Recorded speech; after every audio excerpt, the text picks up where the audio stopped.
నమస్తే Avadhani sir. Special intensive revision of voters list దీని మీద దేశవ్యాప్తంగా పర్టికులర్గా ప్రతిపక్షాలు అధికారంలో ఉన్న రాష్ట్రాల్లో ఈ వచ్చే సంవత్సరం 2026లో ఎన్నికలు జరగనున్న రాష్ట్రాల్లో ఎక్కువ అలజడి జరుగుతుంది.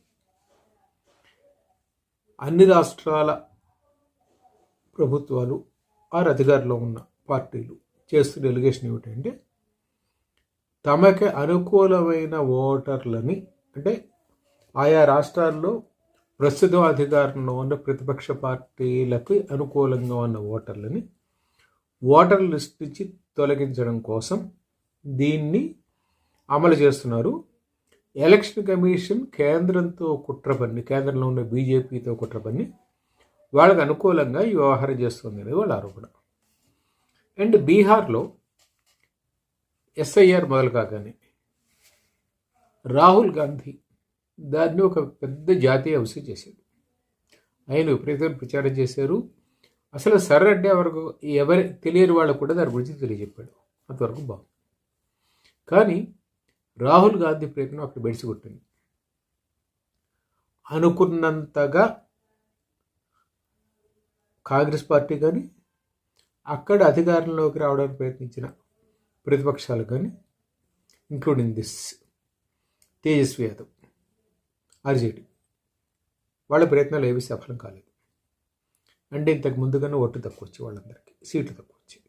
That's what happen. ఓట్లు కాదు, సీట్లు తక్కువ వచ్చాయి. That's what happen. ఇప్పుడు మమతా బెనర్జీ కూడా దీని గురించి భయపడుతుంది.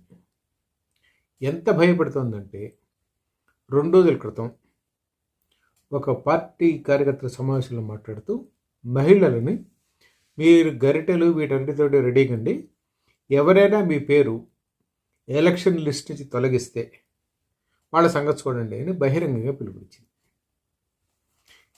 ఇప్పుడు అక్కడ కూడా జరుగుతుంది సార్ కారణంగా చాలా ఇబ్బందులు వస్తున్నాయి. తమిళనాడులో అయితే 2-3 చనిపోయిన వాళ్ళు, ఇవి కూడా తమిళనాడులో తమిళనాడు, కేరళలో ఒకళ్ళిద్దరు బూత్ లెవెల్ ఆఫీసర్స్ చనిపోయారు. ఆ ప్రెషర్ భరించలేక ఇవన్నీ వచ్చాయి. దీనిపై సుప్రీంకోర్టులో విచారణ కూడా జరుగుతుంది. నెక్స్ట్ హియరింగ్ వచ్చే మంగళవారం ఎప్పుడు ఉంది? మంగళవారం, బుధవారం ఉంది.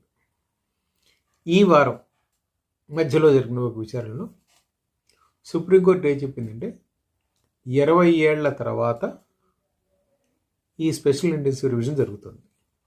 సో దీనిని మధ్యలో